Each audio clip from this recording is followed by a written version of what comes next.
नमस्कार मित्रांनो, सर्वांचं स्वागत आहे आपल्या या डेली करंट अफेअर्स यूट्यूब चॅनलवर। येथे तुम्हाला दररोजच्या महत्त्वाच्या घडामोडींवर सराव करता येईल। तर चला सुरू करूया। आज आपण जानेवारी 17 या दिवसातील काही महत्त्वाच्या चालू घडामोडींवर आधारित प्रश्न बघणार आहोत। चला तर मग सुरू करूया। आजचा पहिला प्रश्न असा आहे की नुकतेच भारताचे पहिले ग्रीन अमोनिया प्रकल्प India's first green ammonia project कोणत्या राज्यात सुरू झाले आहे? यासाठी खालील पर्याय आहेत: ए महाराष्ट्र, बी गुजरात, सी आंध्र प्रदेश, डी तामिळनाडू। या प्रश्नाचे योग्य उत्तर आहे पर्याय सी आंध्र प्रदेश। काही मुद्दे लक्षात ठेवा। हा प्रकल्प आंध्र प्रदेशातील काकीनाडा येथे उभारला जात आहे। ग्रीन अमोनियाचे उत्पादन हे पूर्णपणे नूतनीकरणक्षम ऊर्जा, सौर आणि पवन ऊर्जा वापरून केले जाते, ज्यामुळे कार्बन उत्सर्जनात घट होईल। भारताच्या नॅशनल ग्रीन हायड्रोजन मिशनच्या दृष्टीने हे एक मोठे पाऊल मानले जाते। आता पुढील दुसरा प्रश्न बघूया। जानेवारी 2026 मध्ये केंद्रीय दक्षता आयोगाच्या सेंट्रल व्हिजिलन्स कमिशन आयुक्तपदी कोणाची नियुक्ती करण्यात आली आहे? यासाठी पर्याय आहेत: ए श्री प्रवीण वशिष्ठ, बी दीपक गुप्ता, सी अजय माथुर, डी संजय कोठारी। या प्रश्नाचे योग्य उत्तर आहे पर्याय ए श्री प्रवीण वशिष्ठ। काही महत्त्वाचे मुद्दे: प्रवीण वशिष्ठ 1991 बॅचचे बिहार कॅडरचे IPS अधिकारी यांनी केंद्रीय दक्षता आयुक्त म्हणून 16 जानेवारी 2026 रोजी पदभार स्वीकारला। यापूर्वी ते गृह मंत्रालयात विशेष सचिव अंतर्गत सुरक्षा म्हणून कार्यरत होते। केंद्रीय दक्षता आयोग CBC ही संस्था सरकारी भ्रष्टाचारावर नियंत्रण ठेवण्याचे काम करते। याची स्थापना 1964 मध्ये संथानम समितीच्या शिफारशीवरून झाली होती। आता पुढील तिसरा प्रश्न बघूया। 11 ते 17 जानेवारी 2026 हा आठवडा भारतभर कोणत्या नावाने साजरा करण्यात आला? यासाठी पर्याय आहेत: ए डिजिटल सुरक्षा आठवडा, बी राष्ट्रीय रस्ते सुरक्षा आठवडा, सी राष्ट्रीय स्वच्छता आठवडा, डी जलसंधारण आठवडा। या प्रश्नाचे योग्य उत्तर आहे पर्याय बी राष्ट्रीय रस्ते सुरक्षा आठवडा। काही महत्त्वाचे मुद्दे: उद्देश: रस्ते अपघातांचे प्रमाण कमी करणे आणि नागरिकांमध्ये रहदारीच्या नियमांबाबत जागरूकता निर्माण करणे हा या आठवड्याचा मुख्य उद्देश आहे। आयोजन: हा आठवडा केंद्रीय रस्ते वाहतूक आणि महामार्ग मंत्रालयामार्फत साजरा केला जातो। यंदाची संकल्पना थीम परिवहन सुरक्षा यावर भर देऊन विविध मोहिमा राबवल्या गेल्या। दरवर्षी रस्ते सुरक्षेचे महत्त्व पटवून देण्यासाठी शाळा, महाविद्यालये आणि सार्वजनिक ठिकाणी जनजागृती केली जाते। आता पुढील चौथा प्रश्न बघूया। Pune grand tour 2026 Pune grand tour 2026 साठी सदिच्छा दूत गुडविल अँबॅसेडर म्हणून कोणाची निवड झाली आहे? यासाठी पर्याय आहेत: A Sachin Tendulkar, B Virat Kohli, C MS Dhoni, D Rohit Sharma. या प्रश्नाचे योग्य उत्तर आहे पर्याय सी MS धोनी। काही महत्त्वाचे मुद्दे: MS धोनी यांची पुणे ग्रँड टूर 2026 चे ब्रँड अँबॅसेडर सदिच्छा दूत म्हणून घोषणा करण्यात आली आहे। उद्देश: पुणे शहराचा ऐतिहासिक वारसा, पर्यटन आणि क्रीडा संस्कृती जागतिक स्तरावर पोहोचवणे हा या उपक्रमाचा मुख्य हेतू आहे। या दौऱ्याच्या माध्यमातून पुण्याच्या पर्यटन विकासाला मोठी चालना मिळणार आहे। धोनीचा पुण्याच्या IPL टीमसोबतचा जुना संबंध लक्षात घेता त्यांची ही निवड अत्यंत महत्त्वाची मानली जात आहे। आता पाचवा प्रश्न बघूया। मोठ्या राज्यांच्या श्रेणीत पर्यावरण कामगिरी निर्देशांक 2024 ते 25 एन्व्हायरमेंटल परफॉर्मन्स इंडेक्समध्ये कोणते राज्य अव्वल ठरले आहे? यासाठी पर्याय आहेत: ए कर्नाटक, बी तामिळनाडू, सी गुजरात, डी महाराष्ट्र। या प्रश्नाचे योग्य उत्तर आहे पर्याय डी महाराष्ट्र। काही महत्त्वाचे मुद्दे: महाराष्ट्र प्रथम पर्यावरण रक्षणासाठी केलेल्या विविध उपाययोजनांमुळे मोठ्या राज्यांच्या श्रेणीत महाराष्ट्राने प्रथम क्रमांक पटकावला आहे। निर्देशांकाचे निकष: हवेची गुणवत्ता, पाण्याचे व्यवस्थापन, कचरा व्यवस्थापन आणि वनीकरण यांसारख्या विविध निकषांवर ही क्रमवारी ठरवली जाते। शाश्वत विकासाच्या दिशेने महाराष्ट्राने घेतलेले हे एक महत्त्वाचे पाऊल मानले जात आहे। पुढील 6वा प्रश्न बघूया। डेझर्ट सायक्लोन 2 हा संयुक्त सैन्य सराव भारत आणि कोणत्या देशादरम्यान पार पडला? यासाठी पर्याय आहेत: ए रशिया, बी संयुक्त अरब अमिराती UAE, C France, D Israel. या प्रश्नाचे योग्य उत्तर आहे पर्याय बी संयुक्त अरब अमिराती UAE। काही महत्त्वाचे मुद्दे: ठिकाण: हा सराव राजस्थानच्या महाजन फील्ड फायरिंग रेंजमध्ये आयोजित करण्यात आला होता। उद्देश: दोन्ही देशांच्या सैन्यामध्ये समन्वय वाढवणे आणि वाळवंटी प्रदेशातील युद्ध कौशल्यांचा सराव करणे हा यामागचा मुख्य उद्देश आहे। सहभाग: यात भारतीय लष्कर आणि UAEच्या UAE लष्कराच्या तुकड्यांनी भाग घेतला। उभय देशांमधील संरक्षण सहकार्य अधिक मजबूत करण्याच्या दृष्टीने हा सराव अत्यंत महत्त्वाचा मानला जातो। पुढील 7वा प्रश्न बघूया। जगातील पहिले मानवनिर्मित अंतराळयान कोणते ठरले आहे जे पृथ्वीपासून 1 प्रकाश दिवस 1 लाईट डे अंतरावर पोहोचले आहे? यासाठी पर्याय आहेत: A Voyager 1, Voyager 1, B Voyager 2, C New Horizons, D Pioneer 10. या प्रश्नाचं योग्य उत्तर आहे पर्याय ए, व्हॉयजर 1. काही महत्त्वाचे मुद्दे. ऐतिहासिक टप्पा. व्हॉयजर 1 हे मानवाच्या इतिहासातील पहिले यान आहे ज्याने पृथ्वीपासून 1 प्रकाश दिवस प्रकाश एका दिवसात जेवढे अंतर कापतो तेवढे अंतर पार केले आहे. प्रक्षेपण हे यान नासाने 5 सप्टेंबर 1977 रोजी प्रक्षेपित केले होते. सध्याचे स्थान. हे यान आता आपल्या सूर्यमालेच्या पलीकडे असलेल्या इंटरस्टेलर स्पेसमध्ये प्रवास करत आहे. या यानाद्वारे पाठवलेले सिग्नल पृथ्वीवर पोहोचण्यासाठी आता 23 तासांहून अधिक वेळ लागतो. पुढील 8वा प्रश्न बघूया.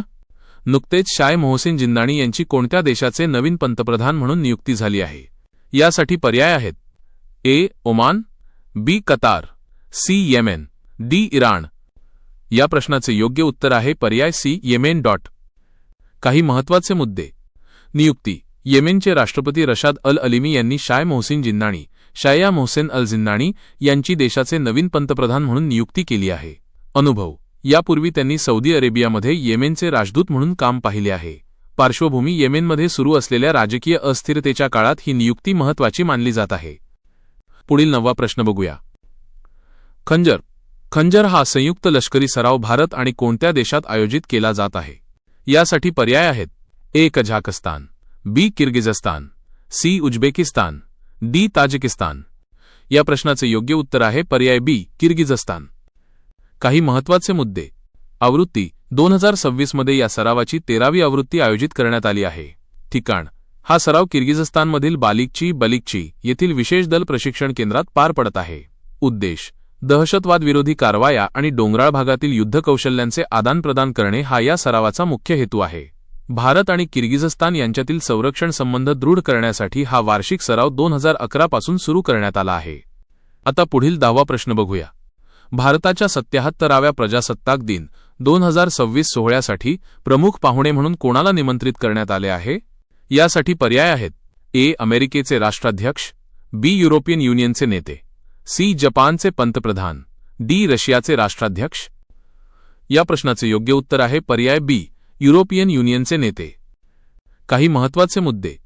ऐतिहासिक उपस्थिती.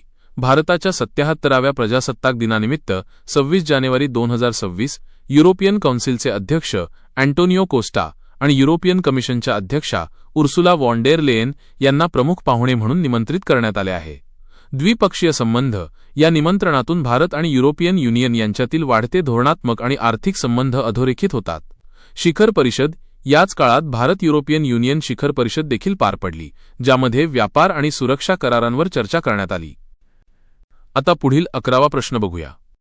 केंद्र सरकारने 17 जानेवारी 2026 रोजी जाहीर केलेल्या नवीन स्मार्ट फार्मर योजनेचा मुख्य उद्देश काय आहे? यासाठी पर्याय आहेत: ए मोफत खत वाटप, बी कृषी क्षेत्रात AI कृत्रिम बुद्धिमत्ताचा वापर वाढवणे, सी सौर ऊर्जा पंप देणे, डी कर्जमाफी करणे.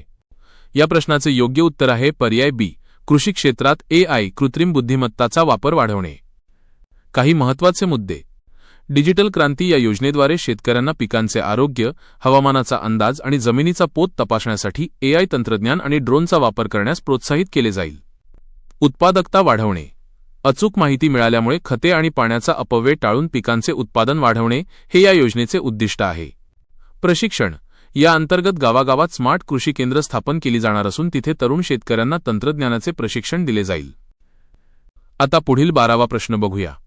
Global fire power index 2026. Global fire power इंडेक्समध्ये भारताने लष्करी ताकदीच्या बाबतीत कितवे स्थान पटकावले आहे?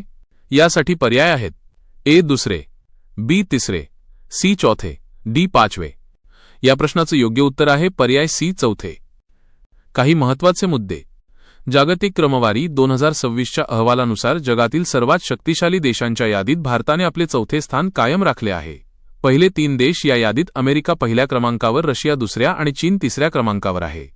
निकष. हा निर्देशांक लष्करी तुकड्यांची संख्या, आर्थिक स्थिती, भौगोलिक परिस्थिती आणि उपलब्ध संसाधने अशा 60हून अधिक घटकांवर आधारित ठरवला जातो.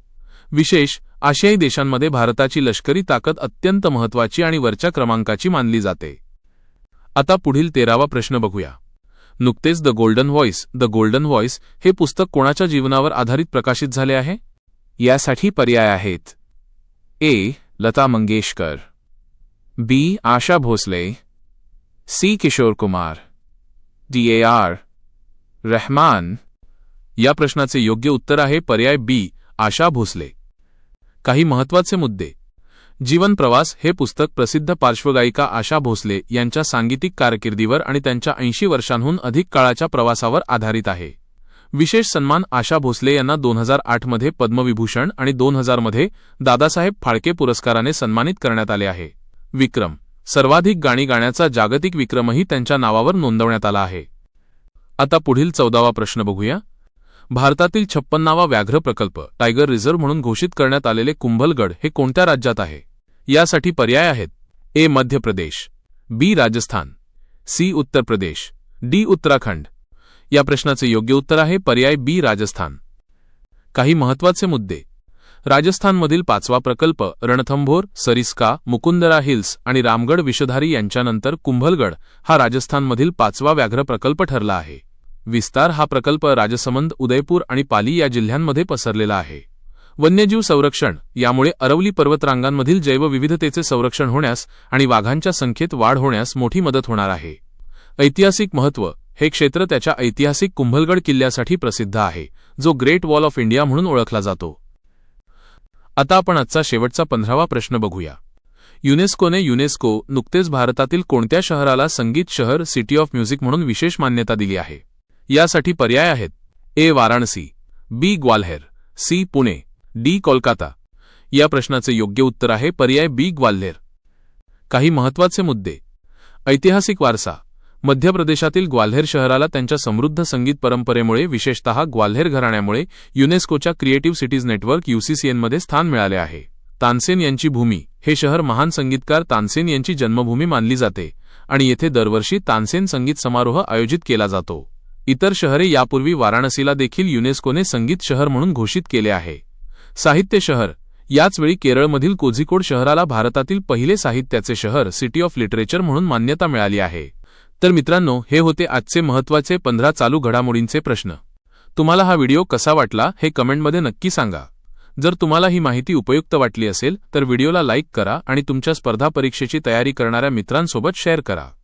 अशाच रोजच्या चालू घडामोडींच्या अपडेट्ससाठी आपल्या डेली करंट अफेअर्स चॅनलला सबस्क्राईब करायला विसरू नका आणि बेल आयकॉनवर क्लिक करा. उद्या पुन्हा भेटूया नवीन प्रश्नांसह. तोपर्यंत अभ्यास करत रहा. धन्यवाद.